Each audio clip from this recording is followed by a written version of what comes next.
राधे राधे दोस्तों, आज हम आपको सुनाएंगे बहुत ही खुश कर देने वाली कहानी और बहुत ही मज़ेदार कहानी जो आपको बहुत कुछ सिखा के जाएगी। अगर आप चैनल पे नए हैं तो चैनल को लाइक करें, सब्सक्राइब करें और कमेंट करना ना भूलें। बहुत पुराने ज़माने की बात है। एक राजा था। उसके महल में एक बहुत सुंदर बाग था। बाग में तरह तरह के फूलों के पौधे थे और अनेक प्रकार के मीठे फलों के पेड़ थे। लेकिन इस बाग में सबसे आश्चर्यजनक चीज थी। एक सेब का पेड़ था जिसमें सोने के सेब लगते थे। राजा ने इस पेड़ की देखभाल का खास इंतजाम कर रखा था। जब इसके फल पकते थे तो चौकीदार रात दिन पेड़ का पहरा दिया करते थे ताकि सोने का सेब चुरा कर कोई ले न जाए। लेकिन एक दिन की बात है कि बाग के माली ने जब सोने के सेबों को गिना तो उसमें से एक सेब गायब था। उसने दौड़कर राजा को खबर दी। राजा फौरन बाग में पहुंचा।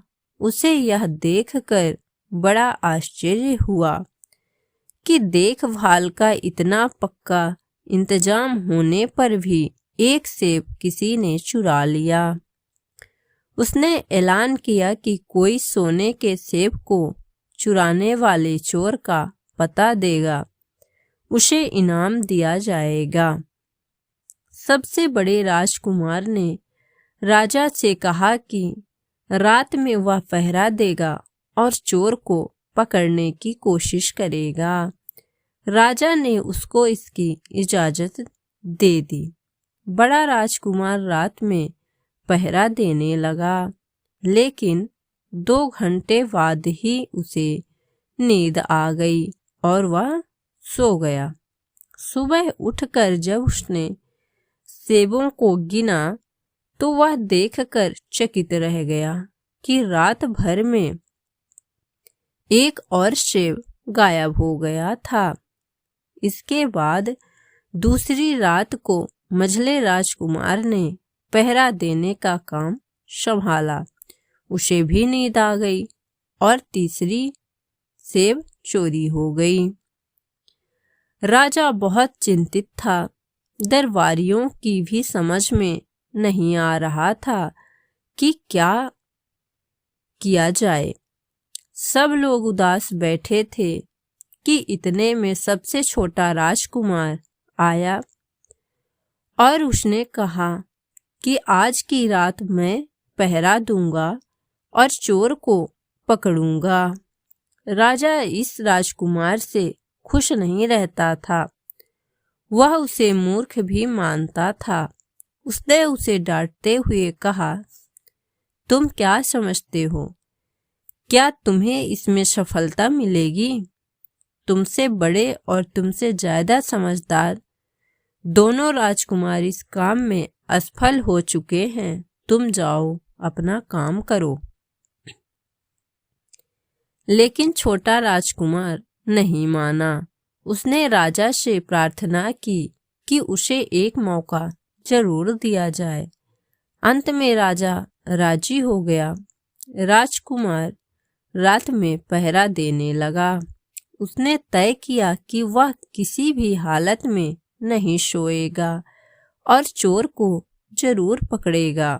जब आधी रात हुई और 12 बजे का आखिरी घंटा बजा तो राजकुमार ने देखा कि एक सुंदर सोने की चिड़िया कहीं से उड़ती हुई आई और सेब के पेड़ पर बैठ गई।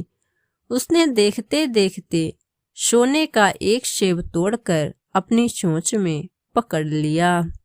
राजकुमार ने फौरन निशाना साधकर तीर चला दिया, लेकिन तीर चिड़िया को नहीं लगा और वह पंख फड़फड़ाकर उड़ गई। हाँ, इतना अवश्य हुआ कि उसका एक सुनहरा पंख टूटकर जमीन पर आ गिरा। दूसरे दिन सुबह राजकुमार ने राजा को सारी बात बता दी और वह सोने का पंख उनके सामने रख दिया। पंख इतना सुंदर और इतना कीमती था कि राजा उसे देखता ही रह गया। उसने कहा, अगर उस चिड़िया का एक पंख इतना सुंदर है तो वह पूरी चिड़िया कितनी सुंदर होगी। मैं चाहता हूँ कि उस चिड़िया को कोई पकड़ लाए। सबसे पहले बड़ा राजकुमार इस काम के लिए रवाना हुआ। चलते चलते वह एक जंगल में पहुंचा। वहां उसने एक लोमड़ी को एक पेड़ के नीचे आराम करते हुए देखा।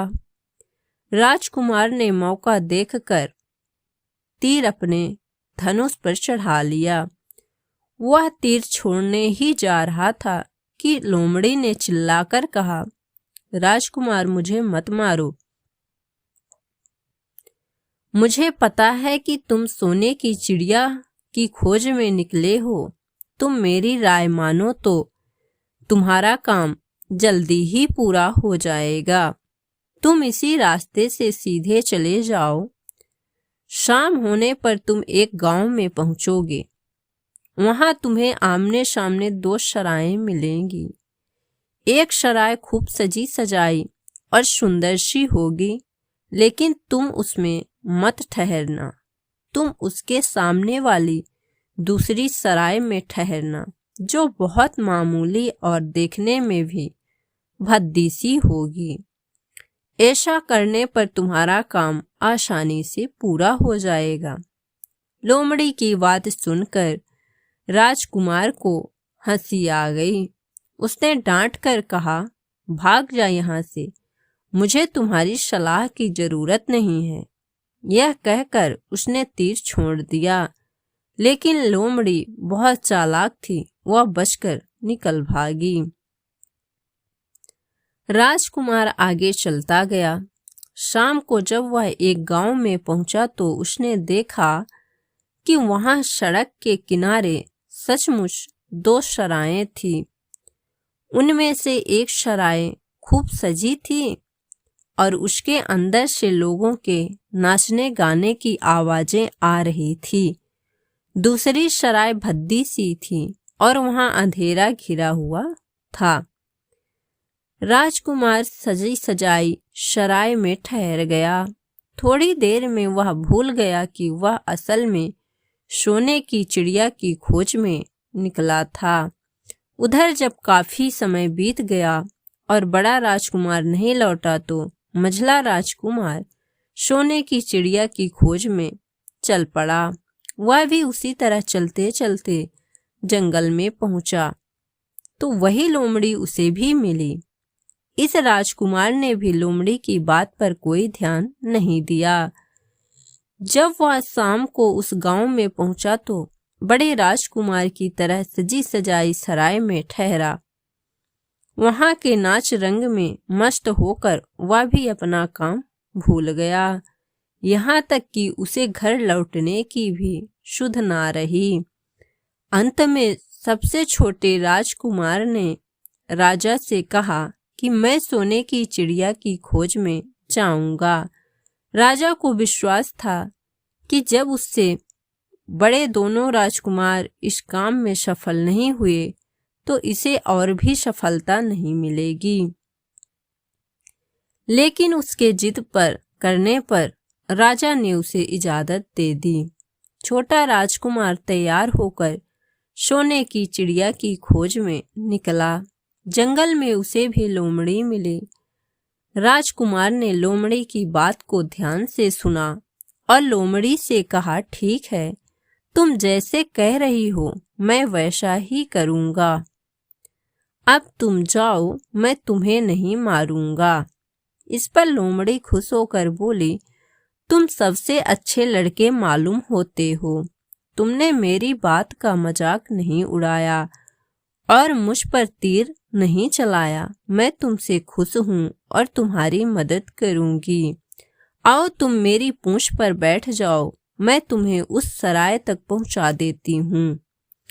देखते देखते लोमड़ी की पूंछ काफी बड़ी हो गई और राजकुमार उस पर बैठ गया। उसके बैठते ही लोमड़ी हवा में उड़ने लगी और थोड़ी ही देर में मैदानों और पहाड़ों को पार करके उसी गांव में जा पहुंची। राजकुमार ने उसकी सलाह को मानकर छोटी और पुरानी सराय में ही डेरा डाल दिया। वह दूसरी सजी सजाई सराय से दूर ही रहा। दूसरे दिन सुबह उठकर जब वह आगे बढ़ा तो कुछ दूर चलने पर उसे वह लोमड़ी फिर से रास्ते में मिल गई। लोमड़ी ने उससे कहा, अब मैं तुम्हें बताती हूँ कि आगे तुम्हें क्या करना चाहिए। तुम सीधे चलो। आगे चलने पर तुम्हें एक बहुत बड़ा किला मिलेगा जिस पर सिपाही लोग पहरा दे रहे होंगे। तुम सिपाहियों से डरना मत और सीधे अंदर चले जाना, क्योंकि वे इस समय सो रहे होंगे। तुम बेधड़क होकर किले में घुसते चले जाना और उनके कमरों को पार करते हुए उस जगह पहुंच जाना जहां लकड़ी के एक मामूली से पिंजरे में सोने की चिड़िया बंद है। तुम चिड़िया को पिंजरे सहित उठाकर किले से बाहर ले आना, लेकिन एक बात याद रखना, चिड़िया के पिंजरे के पास ही एक बहुत सुंदर सा सोने का पिंजरा भी रखा होगा।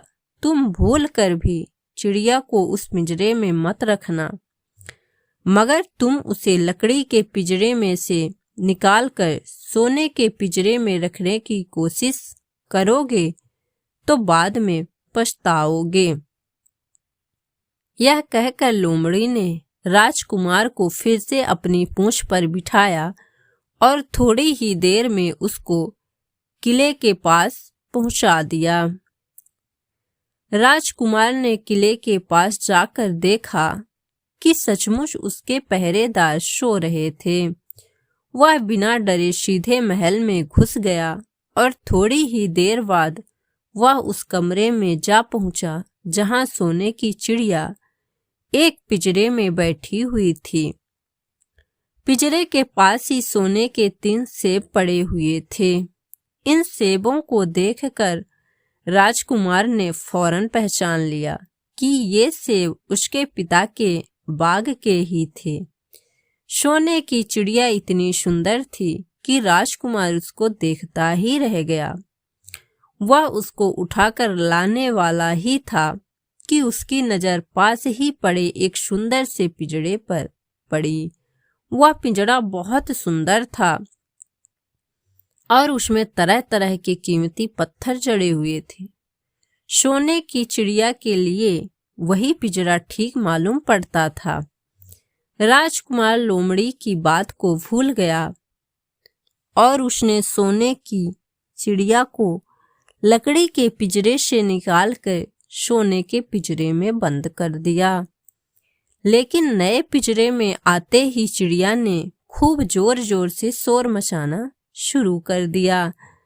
राजकुमार पिंजरे को उठाकर कमरे से बाहर भी निकल पाया था कि बहुत से सिपाही कमरे में घुस आए और उन्होंने राजकुमार को पकड़ लिया। अब राजकुमार को अपनी भूल का पता चला। उसे याद आया कि लोमड़ी ने उससे क्या कहा था, लेकिन अब क्या हो सकता था। सिपाही उसे खींचते हुए राजा के दरबार में ले गए। राजा के पूछने पर राजकुमार ने सारी बात कह सुनाई। राजा बोला, तुम मेरे महल में चोरी करने के लिए घुसे थे। मैं तुमको माफ नहीं कर सकता। तुम्हें फांसी की सजा दी जाएगी, लेकिन मैं तुम्हें एक मौका देता हूँ। अगर तुम मेरे लिए सोने का घोड़ा ला दो तो मैं न सिर्फ तुम्हें छोड़ दूंगा बल्कि सोने की चिड़िया भी तुमको दे दूंगा। राजकुमार को अपनी जान बचाने के लिए राजा की शर्त माननी पड़ी। अब वह सोने के घोड़े की तलाश में निकला। किले के बाहर जाने पर उसने देखा कि लोमड़ी का उसका इंतजार कर रही है। उसने लोमड़ी को सारी बातें बताई। लोमड़ी ने निराश होते हुए कहा, मैं अब तुम्हारी कोई मदद नहीं करूंगी। तुमने मेरे कहने के अनुसार नहीं किया। मैंने जिस तरह से कहा था, अगर तुम उस तरह से काम करते तो इस मुसीबत में नहीं फंसते और सोने की चिड़िया तुम्हें मिल जाती। राजकुमार बोला, इस बार मुझे माफ कर दो, मुझसे गलती हो गई। मेरा काम तुम्हारी सहायता के बिना नहीं चलेगा। मुझे राजा ने सोने का घोड़ा लाने के लिए कहा है, वरना वह मुझे फांसी पर चढ़ा देगा। लोमड़ी ने कहा, खैर मैं तुम्हें माफ करती हूँ। अब तुम ऐसा करो कि मेरी पूंछ पर बैठकर सीधे चले चलो। कुछ दूर जाने पर तुम्हें एक दूसरा किला मिलेगा। उसी किले की घुड़साल में तुम्हें सोने का घोड़ा बंधा हुआ मिलेगा। महल के नौकर चाकर सब सो रहे होंगे। तुम चुपचाप जाना और घोड़े को खोल लेना। लेकिन एक बात याद रखना, वहां घोड़े के पास ही घोड़े पर कसने के लिए 2 जीनें रखी होंगी। उसमें से एक तो पुरानी चमड़े की जीन होगी और दूसरी सोने की जीन होगी। तुम सोने की जीन को छूना भी मत और उस घोड़े पर पुरानी चमड़े की जीन को कसकर सवार हो जाना और उसे दौड़ते हुए किले से बाहर चले आना। राजकुमार ने वादा किया कि वह ठीक ठीक वैसा ही करेगा। लोमड़ी ने उसको अपनी पूंछ पर बैठाया और कुछ ही देर में वह उसे ले किले के पास जा पहुंची। किले के पास पहुंचते ही लोमड़ी ने उसे नीचे उतारा और फिर वहीं से चली गई। राजकुमार सीधा फाटक से किले में घुस गया। अंदर जाकर उसने देखा कि वहां के सभी नौकर चाकर सोए हुए थे। थोड़ी ही देर में वह किले की घुड़साल में जा पहुंचा। वहां एक बहुत सुंदर सुनहरा घोड़ा बंधा हुआ था। राजकुमार के पास जाकर देखा कि वह घोड़ा सचमुच सोने का था। ऐसा सुंदर घोड़ा उसने सपने में भी नहीं देखा था। उसने आगे बढ़कर घोड़े को खोल लिया। जब वह बाहर निकलने लगा तो उसकी नजर एक कोने में पड़ी हुई सोने की जीन पर गई। यह जीन बहुत ही सुंदर थी और इसमें हीरे मोती जड़े हुए थे। उसके पास ही एक फटी पुरानी चमड़े की जीन पड़ी हुई थी। इतने सुंदर घोड़े पर पुराने चमड़े की जीन कसना राजकुमार को अच्छा नहीं लगा। उसने सोने की जीन उठा ली और घोड़े पर कसना शुरू किया। इतने में घोड़ा जोर से हिना उठा। किले के नौकर चाकर जाग गए। थोड़ी ही देर में राजकुमार पकड़ लिया गया। राजकुमार को सिपाहियों ने हाथ बांधकर अपने राजा के सामने पेश किया। राजा ने सारी बातें सुनकर कहा, तुमने मेरे घोड़े को चुराने की कोशिश की है, इसलिए तुम्हें फांसी की सजा दी जाएगी। लेकिन अगर तुम मेरा एक काम कर दो तो मैं तुम्हें छोड़ सकता हूँ। यहाँ से कुछ ही दूर पर एक सोने का महल है और उसमें बहुत सुंदर राजकुमारी रहती है। अगर तुम अपनी जान बचाना चाहते हो तो उस राजकुमारी को मेरे पास ले आओ। तुम्हें इनाम में यह सोने का घोड़ा दे दूंगा। बेचारा राजकुमार वह फिर से एक नई मुसीबत में फंस गया। उसे मजबूर होकर राजा की शर्त माननी पड़ी। अब वह सोने के महल की खोज में निकला। कुछ दूर चलने पर फिर उसे वह लोमड़ी मिली।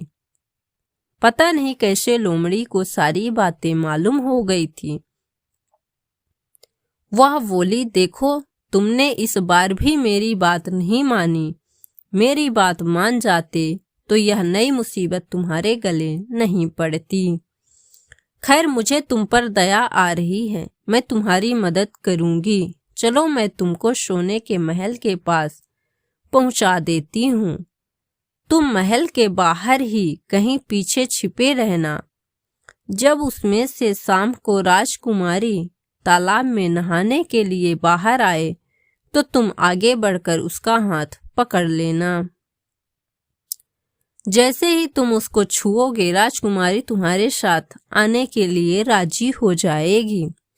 लेकिन एक बात याद रखना, तुम उसको वहां से अपने साथ ले आना, उसे वापस महल में मत जाने देना। वह तुमसे कहेगी कि मैं अभी अपने माता पिता से मिलकर आती हूँ। राजकुमारी मिल पाती है कि नहीं, देखने के लिए अगला भाग जरूर देखें।